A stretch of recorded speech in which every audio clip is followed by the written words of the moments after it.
on the LowDOWN, a Down syndrome podcast.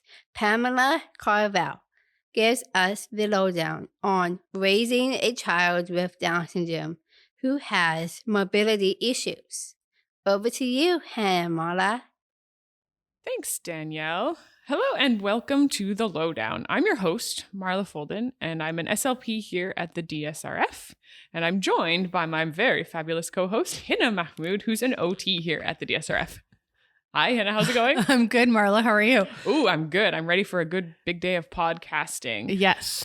Today, we have our third family spotlight, and we're very excited to welcome Pamela Carvajal, an amazing mom of a 7-year-old boy with Down syndrome. Pamela is originally from Chile, and she's been here in Canada for 13 years. Her husband is originally from Canada. Welcome to the Lowdown, Pamela. Thank you. Thank you for having me. We're delighted to have you on today. Mm-hmm. In the wonderful tradition of the Lowdown podcast, we would love to start with the secret questions. Would that be okay for you? Oh, yeah, it's okay. Okay, fantastic. First question is, what do you like to do to relax? Oh,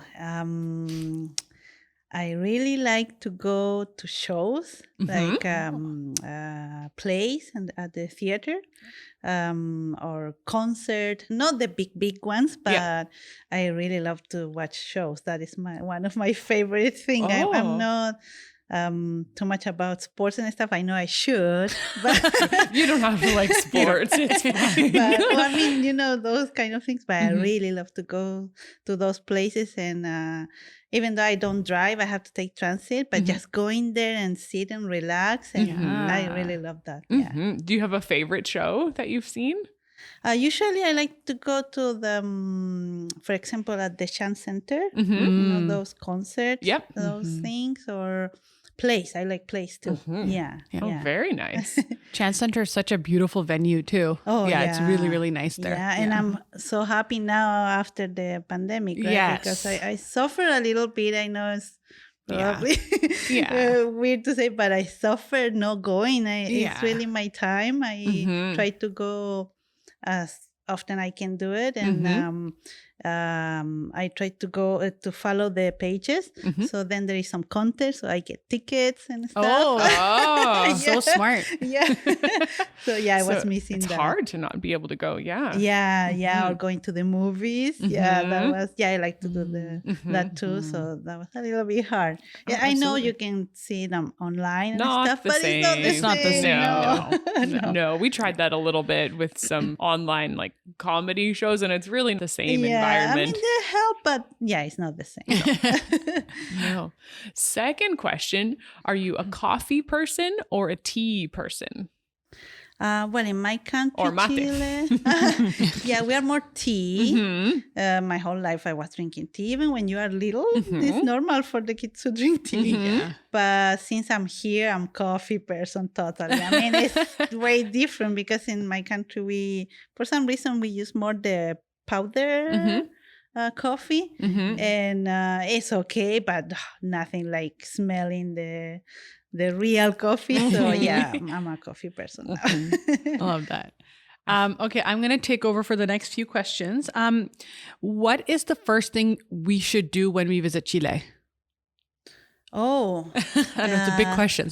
Well, Chile is a long country. So you really have to plan which area you want to visit because, for example, I am from the north, and the north is desert. So it's really different than here, for example. And the weather is really nice, but it's dry. So depends on what you are looking for. Like, because if you want to go to the south, then you need a lot of time or stuff like that. And the south is like here. It's green and stuff like that. So I am from the north, and the north is, even though it's desert, you can find nice landscapes and stuff. Yeah. There is a lot of places to visit. And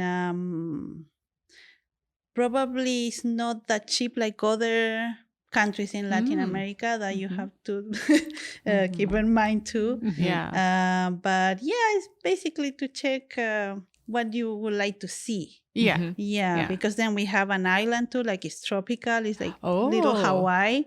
So then there is different ways Yeah. you can find different. I like the idea of the beautiful landscapes, like lots of good photo opportunities, yeah. right? Mhm. Yeah. Yeah. Oh, hopefully one day. Okay, question number 4. What is your favorite thing to cook? Oh, that's a bad question. Or we could be, what is your favorite thing to eat? Yeah, well, I'm not that good cooking. I try. I mean, Yeah. I try, but it's not my favorite thing, I guess, because, well, I guess in my generation and my country was really, it's normal to start cooking when you are really young. And not in the fun way. I mean, so No. yeah, you have to cook because it's a chore, right? Forced to, yeah, exactly. Yeah, so I start really young. So by now it's like, Done. Yes. I can understand. I'm kind of late to the game too, because my mom was cooking since she was very young, and now I'm like, yeah, like late 30s, and I was like, oh, I should learn how to do more cooking. So I can understand how you feel about that. Well, first of all, I love Canada for so many reasons. And I love the way how you introduce kids to the cooking. I mean, it's the fun way. It's, I would love Exploration. that. Yeah. Yeah. I mean, it will be a different story, I'm sure. So, yeah, I cook because I have to. But I prefer, of course, to go out. Yeah. Yes. Hey, that's fair. I totally get it. Yeah. Okay. Last question. What is one thing or one skill you would love to learn? Oh, well, there are a lot of things I would love to learn, but of course, sometimes you don't have the time and stuff. But what I have been enjoying a lot, because Isaac, and thanks to Isaac, is American Sign Language. Oh, yeah. I feel like it's so beautiful, and I would love to take a course one day when I have more time. We have been learning together with my husband and Isaac, so that will be, I love it. I mean, it's a great tool. It has been wonderful for him. Yeah. Absolutely. Yeah. That's really great. I know it's one of those universal skills that I feel like I think everyone should have, right? Yeah. It's just such a great, it's just like another language, right? So Yeah. Great. Well, thank you so much for doing that with us. I got to know you a little bit more. Let's start talking about your lovely family and your adorable son, Isaac. Can you tell us a little bit more about Isaac? We've seen him here at DSRF when he comes in for his sessions, and he's just a big ball of light and adorableness. But tell us a little bit about Isaac, and can you describe him to our listeners, what he's like? Oh, sure. Yeah, well, he's an amazing boy. He's really easygoing. He has been a blessing. I mean, I cannot... I don't have words, really. He has been a gift to us. And even though, of course, you have challenges, hasn't been done that hard. Like, I don't feel like we are suffering or anything like that. It's just things that we have to work different ways. But he has been teaching us so much. So honestly, I'm just thankful for having him. Yeah. What are some of the things that he likes to do? Or like, is he, does he like to be funny? Does he like music? Like, what are some of the things that Isaac's into? He loves music, really likes music, and he tries to dance too. He likes that. He likes to go out.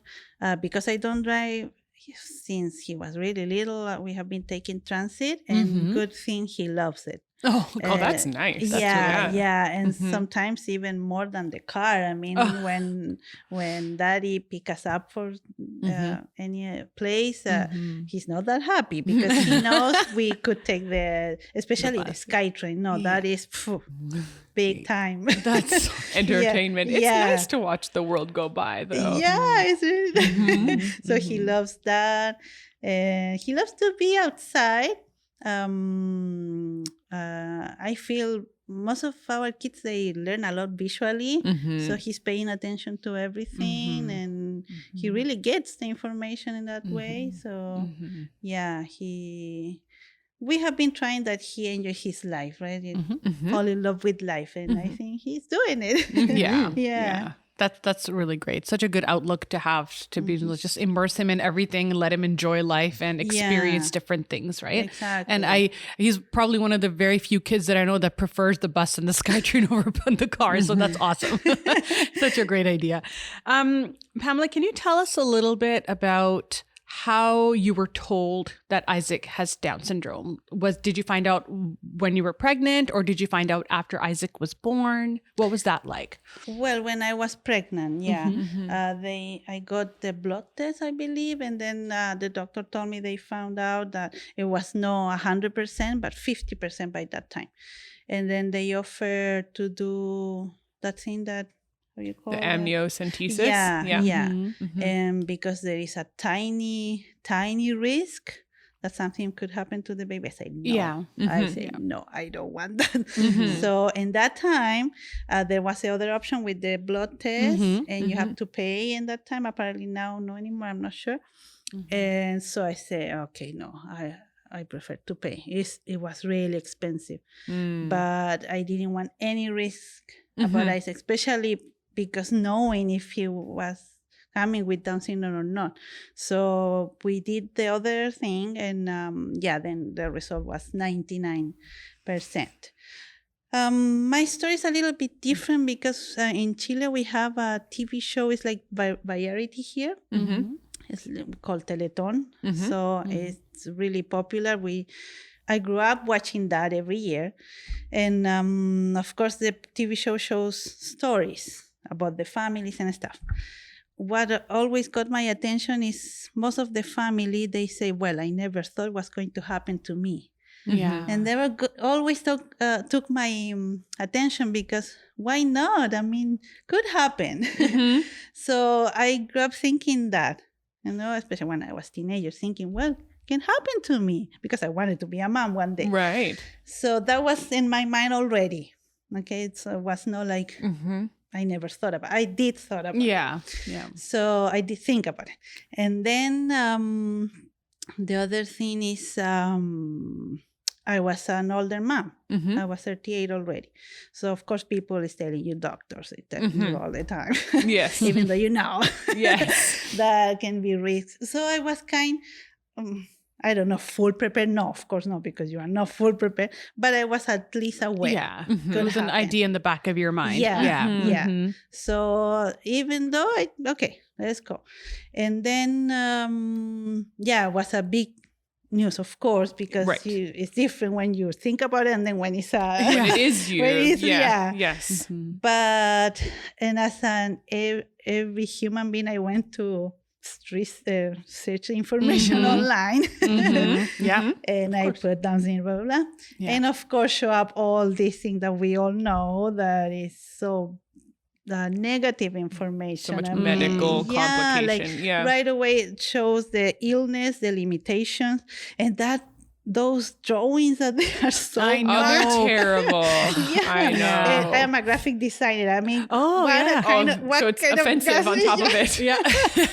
They should fire that person. Yes. It's so bad. So I saw just for a little bit all that. And then, I don't need to see it because I was pregnant. I was almost 5 months. Yes. So, and I really wanted to enjoy my pregnancy. We decided for one child, so it was my time to have a child. And I wanted to enjoy. And I knew all that information wouldn't help you. Yeah, right. At all. Yep. Delete that. So instead, I wrote happy families with kids with Down syndrome. Great choice. Yeah. Such a good idea. No, honestly, my, how you call that, jaw? Your went jaw. down. Yeah, like what? Because I'm coming from Latin America. It's so way different over there. Yeah. It's for example, they don't go to regular schools. Yeah, it's a bit separate and stigmatized. I didn't see any kid with Down syndrome when I was studying. I never saw any kid at the park. In public. Yeah, right. or even on the street. Yeah. So then when I opened that, I see kids going to university. Like, what? Yeah. We're getting the married. Possibilities, right? Yeah, no, but I was super surprised.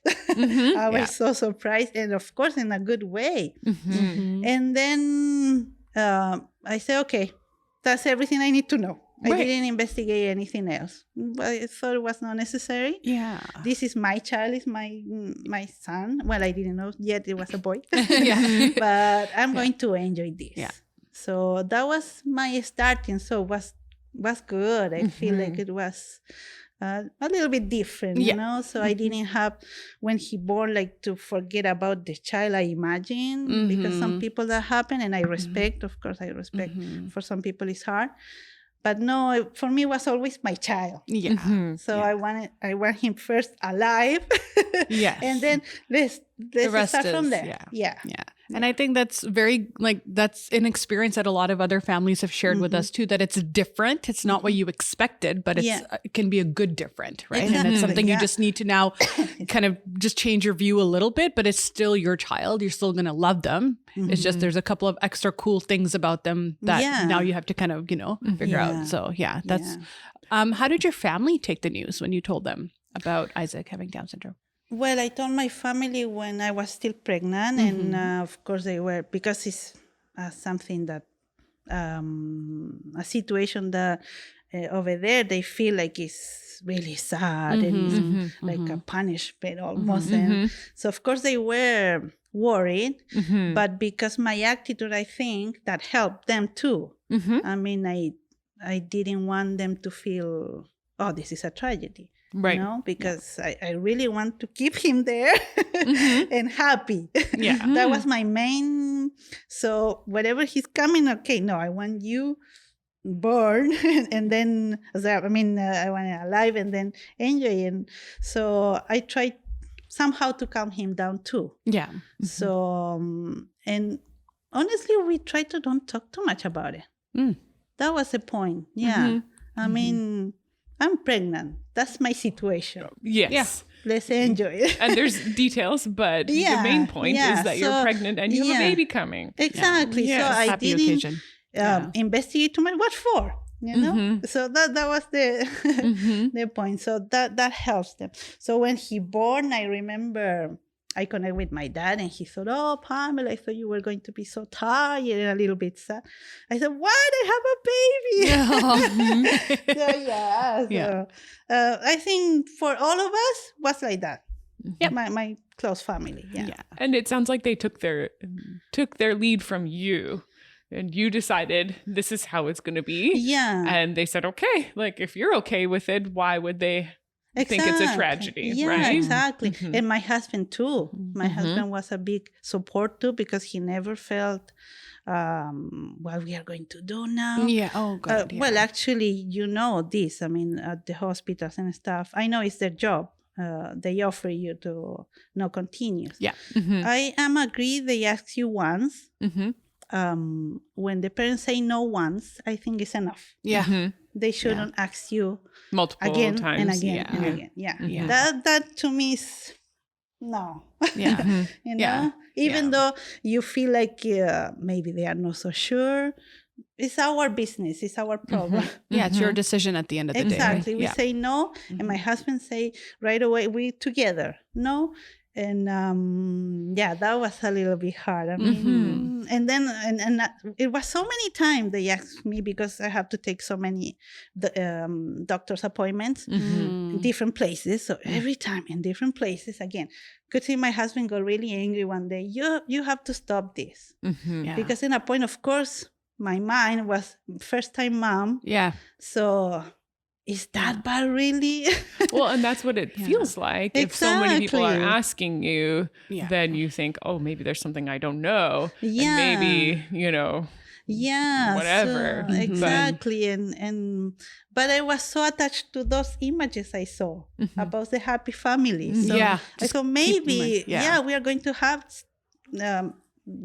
challenging times, but why has to be everything bad? I can be happy like those families. So. And I like every time they ask you that same question over and over again, it just takes away a bit of your joy that you had when you found out you were pregnant, right? It was annoying. I mean, it was so good thing I didn't, because plus I'm not in my own country, I mean home country, and then I was thinking maybe things are like this here.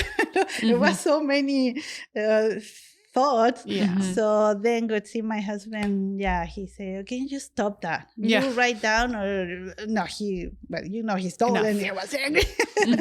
So I'm glad. Yeah. No more. Yeah. Were you able to find some support from other families and people in the Down syndrome community when Isaac was born or before Isaac was born?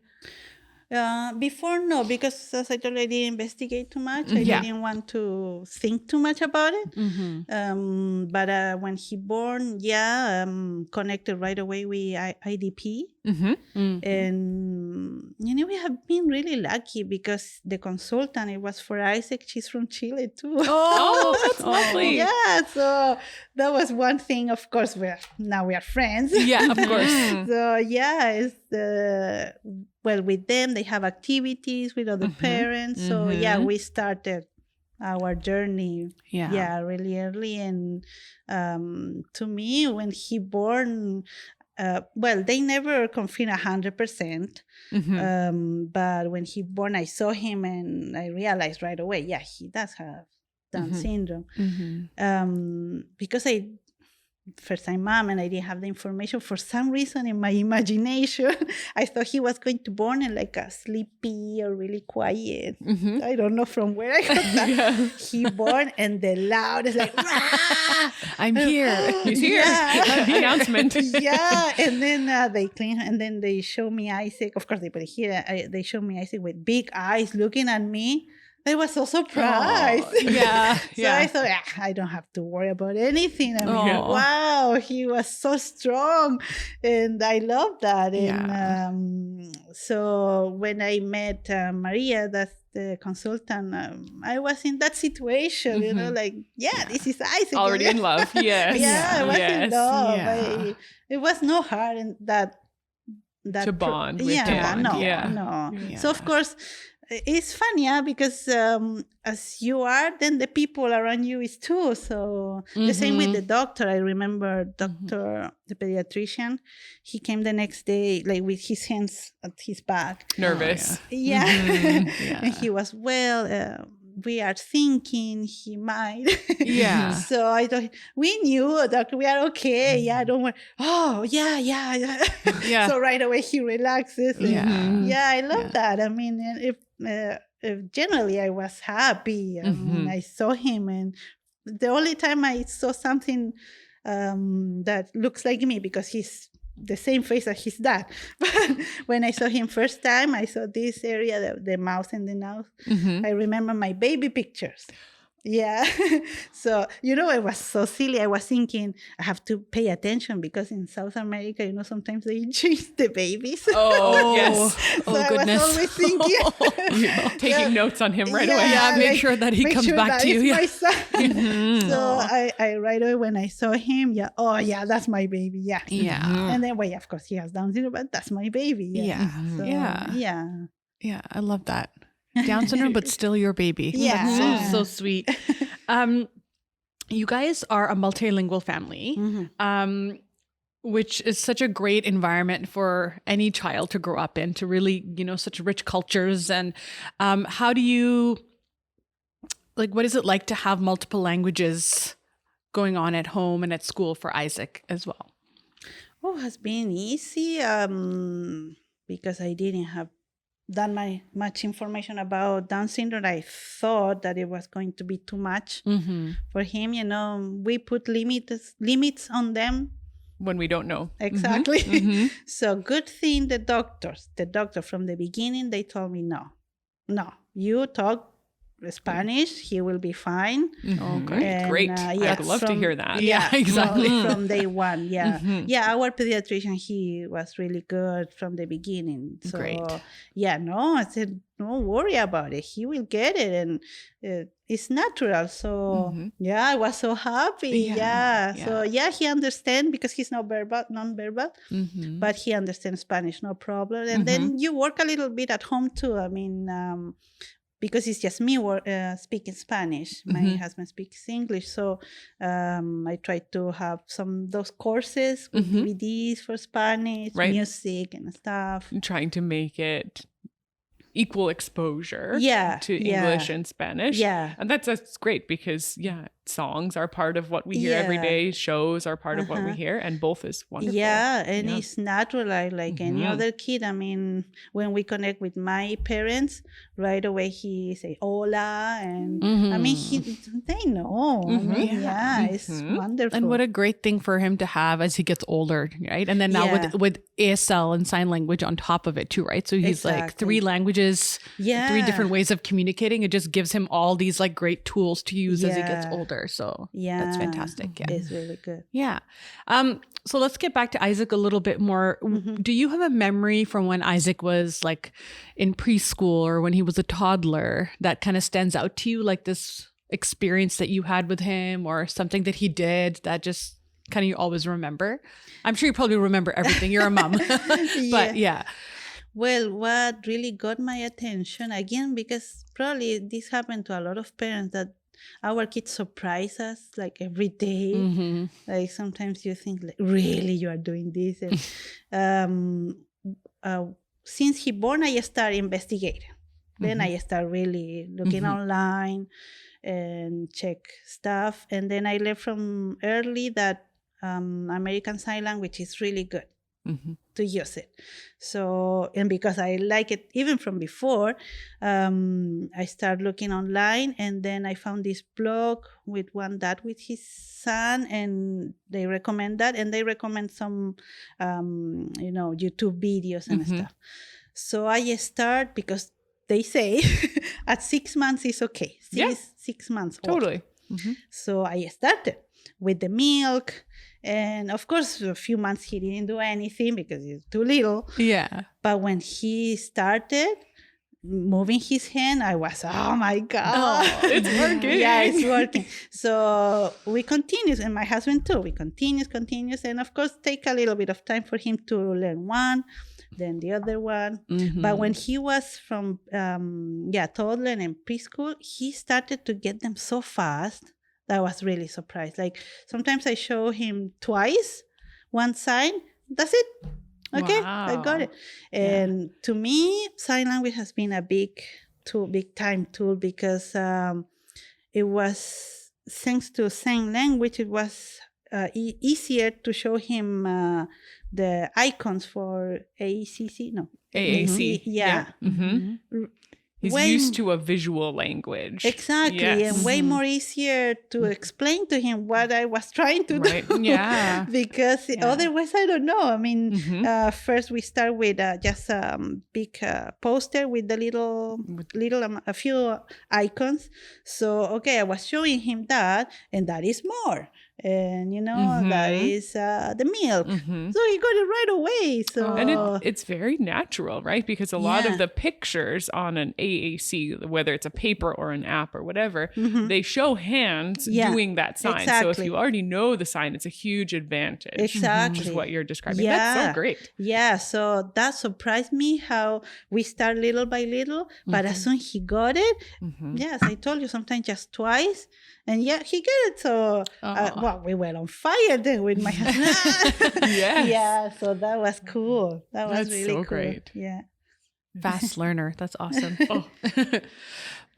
I love it. What do you guys, so Isaac now he's 7, right? Almost 8. Almost 8. Yeah. What do you guys like to do on the weekend? What does a weekend look for you? Yeah, well, on Saturdays we are busy with his physio. He has physio therapy every Saturday. So that is our outing, because it's in a mall in downtown. So he loves to go there, take the elevator, all the walk vehicles. around. Yes. Yeah, and after that we eat there. So that's It's a good day out. Yeah. It's our outing. And Sundays, well, we try to bring him a lot to museums. We try to make him walk as much as we can. In parks and stuff, it's a little bit harder for him. He wears orthotics. It's very uneven yeah, ground. Exactly. Yeah. So we have to help him more. but because we have bring him to museums since he was little, is his place He too. understands. Yeah, he just go and he doesn't get tired of those the museums, science world and stuff like that. Yeah. So we try to do that. Mm-hmm. We go outside too, of course, but it's a bit harder. It's harder, Yeah. because he's it's not easy for him to go in certain areas, or he just like the swing. Mm-hmm. So that's the thing. So he enjoys too. I mean, we try to bring him, of course, and the beach. That's the other thing he likes a lot. Oh, very nice. Yeah. Very nice. Let's talk a little bit about Isaac's mobility aids, because he uses several things. And I think if somebody were to meet Isaac, they might notice that. So can you tell us a little bit about what he has and what he uses? Yeah, he wears orthotics because his ankles are too bit loose, weak. maybe. Yeah. Mm-hmm. So he needs that, but he's so used to it. It's not a problem. Issue to use it. No, good thing. No, he never complains when but no, he can walk without them, but it's not the ideal. I mean, he needs to wear them. And then we use as a wheelchair, but basically it's for the long distance because I don't drive. So, for example, for me to cross a big avenue with him, at the end I have to grab him, and he's a big boy. Right, and he's almost 8. And so also for his own dignity, that he can go places on his own. He doesn't have to be carried. It's nice to have that. Yeah. But as soon as I am in a safe place, okay, get up from the wheelchair and he walks. So that's good. I'm hoping in the future he can do it by himself. We'll see. We'll see what happens. But we need those two things. For sure. And do you feel like it's helpful for him? Like you talked a little bit about how parks might be uneven ground. So that is a challenge when somebody's unstable when they're walking. But overall, do the AFOs, like the ankle and foot orthotics and the wheelchair, help you guys do more things? Oh, yeah, totally. Yeah, totally. And with assistance, he's okay. I mean, it will be hard for him to walk by himself in a park. Right. If it's no pavement area. But with assistance, he walks. No problem. I mean, one hand, And I'm hoping maybe in the future he will be able. So we'll see. But no, it's not a big deal. We'll bring him and and he can get out and about, and you guys are all over town. Going to the mall. I love it. I love it. Yeah. Does he use his wheelchair at school? Not really. Not really? No, I it? just use it for bring him there and pick him up. But for pick him up, because we are not in a rush, I make him walk. I am with the wheelchair. But inside the school, not at all. No. Right. Doesn't need it. No, he doesn't need to go into the washroom or outside. They make him walk outside when the kids are outside. Great. Yeah. No, he doesn't use it. No. Before he was using how you call those? Walker. Walker, but no anymore. It was not that long anyway. Yeah. And I think that reflects what a lot of our families go through. They might need some equipment for a short term. Just so that they can participate more easily, right? We don't want it to be a situation where families can't go and do something because it's too tiring. So that's great. It sounds like he really gets out. Yeah, and there is always a solution. I mean, I don't feel like when sometimes we cannot do stuff. Exactly. I think let's try a different way. I mean, I don't. Yeah. I think we might make a poster of you. Yeah, I was just gonna say. As soon as you said that, Marla and I looked at each other. We're like, yes, great. I love it. Tell more parents this. Especially when you were talking about AAC devices. I'm like, you're like, yeah, we're gonna use that. We're gonna use this. Solutions is what we're looking for. So it's so great, and you can see it in Isaac's progress, right? That he's just that's amazing. And his joy. He's so joyful. Wonderful. When you think about Isaac and his future, what do you hope for him? Well, that's another thing I don't do too much because future doesn't exist to me. That's true. That's true. Yeah, I don't get up thinking, well, what is going to happen when I'm not? No, I mean, I try to do stuff or try to manage my thought, and when I'm not feeling well about it, I forget it. Because time is so precious. I mean, we don't know. Nobody knows. So, and no all has to be negative. I mean, I'm not living in a fantasy world. I know there is bad things. I know that. Nobody has the perfect life. But if I worry about what is going to happen, I lose time now. I mean, and we have to give a chance to our kids too. We are working so hard. He goes to so many therapies. He worked hard. We work hard as a family. To me, it's like, for sure, it's going to be good. I mean, it's going to help him somehow. This is not going to be disappear. Disappear. Yeah. So I worry about the present. I mean, if we work hard now, we'll see what happens. But at least he will be in good hands and for himself. We try that he enjoys life and learn and enjoy himself. So anything happen in the future, he has a good self-esteem, if, for example, there is a bully or something, okay, that is a bad moment, but it's not going to ruin my day or ruin my life. It's bad for that person, stuff like that. So that is my worry. Of course, I hope the best for him. But I don't think too much about the future, honestly. No. Well, it sounds like you're creating your future by what you're doing right now, right? And he's creating his future. Yeah. I mean, I want to show him life is good. I mean, there are bad things. He knows there are bad things. I mean, of course, our kids know. They have so many doctor's appointments, blood test stuff. He has 6 surgeries on his ear. He knows life is not easy. Yeah. I don't have to add more. Show him more ways, right? That's such a good point. So I prefer to, let's focus on this is cool, and so he at least has hopes that, it worth the life. Yeah. With Down syndrome or no Down syndrome, life worth, you know? Yeah. You know what I mean? Yeah, I do. That's wonderful. It seems like Isaac has taught you a lot of things. Yeah. Do any things stand out for you as being so important that Isaac has brought to you or taught to you as a parent? Well, I think when we are parents, we learn a lot. It's not just for our kids, right? But basically that, to enjoy the day by day and make memories. And there is something that gets my attention as well, that sometimes as a parents we think with kids with any disabilities, we think we are going to die old, and that's not always the case. So I think it's not good to think, well, it's going to happen when I'm old and I'm going to die.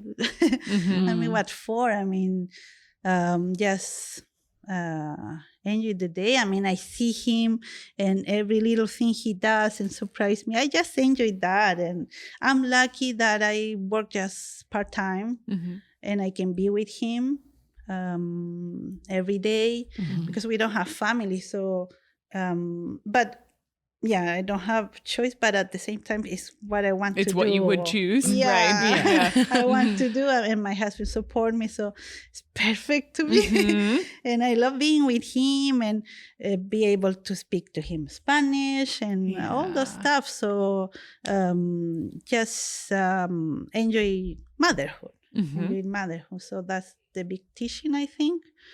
And I don't know. Sometimes I think so many people wants to have kids, they cannot, and I have one. Those things. So that's trying to focus on the positives, right? Yeah. And I like that one of your lessons that you learned is that you would just want to be with him and learn, so it's just like live in the moment, because that's I know one of my favorite things about our people with Down syndrome is that they're very about living in the moment. It's like let's just enjoy life the way it is now. And it's a lesson that we can all learn. Exactly, because as I say, future, we don't know. No one knows.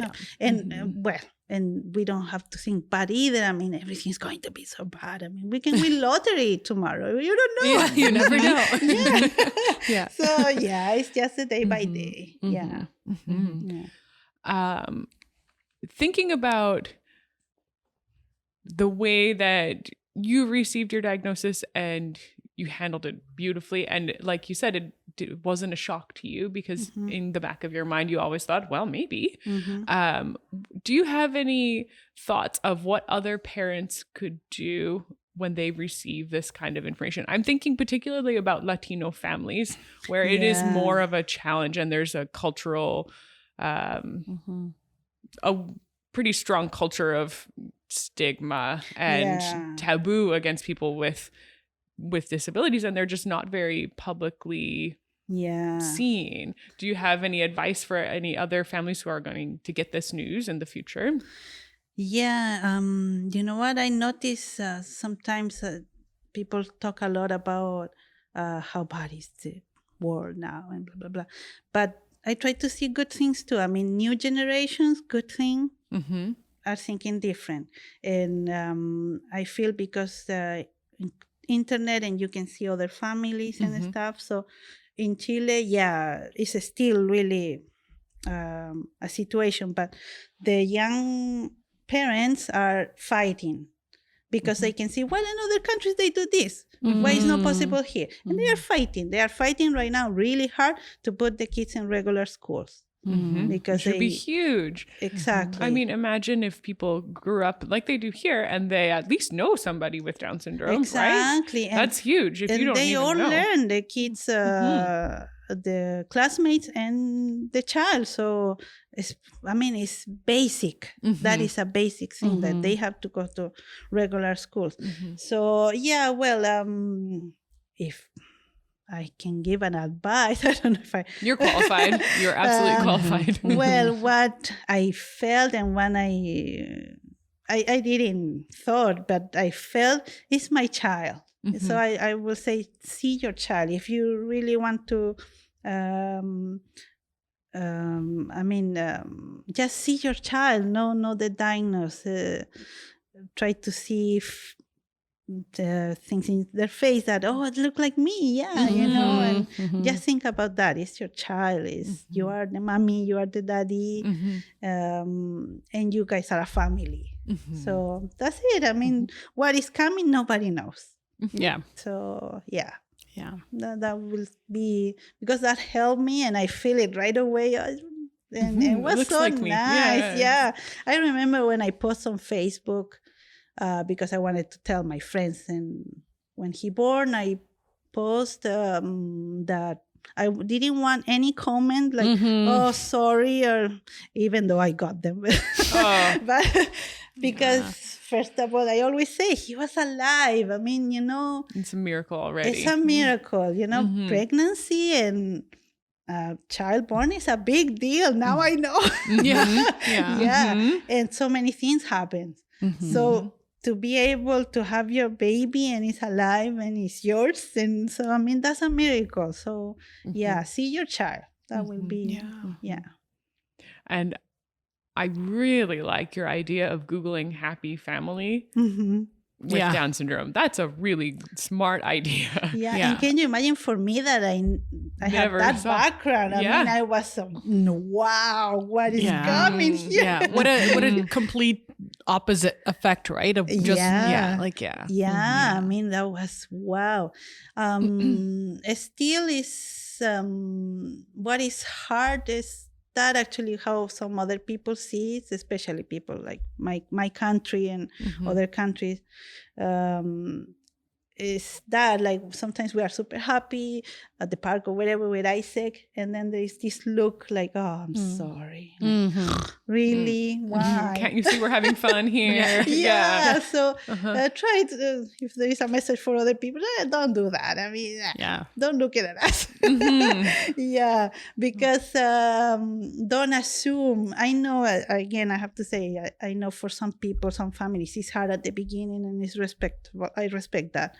But don't assume that we are suffering every day. No, or as I said, it's a punishment, or it's or some people has been telling me, I know people can think whatever they want, right? But don't tell. No obligation to say anything. You don't need to share it with me. Yeah, like for example, once someone told me, well, it's sad you don't have a life.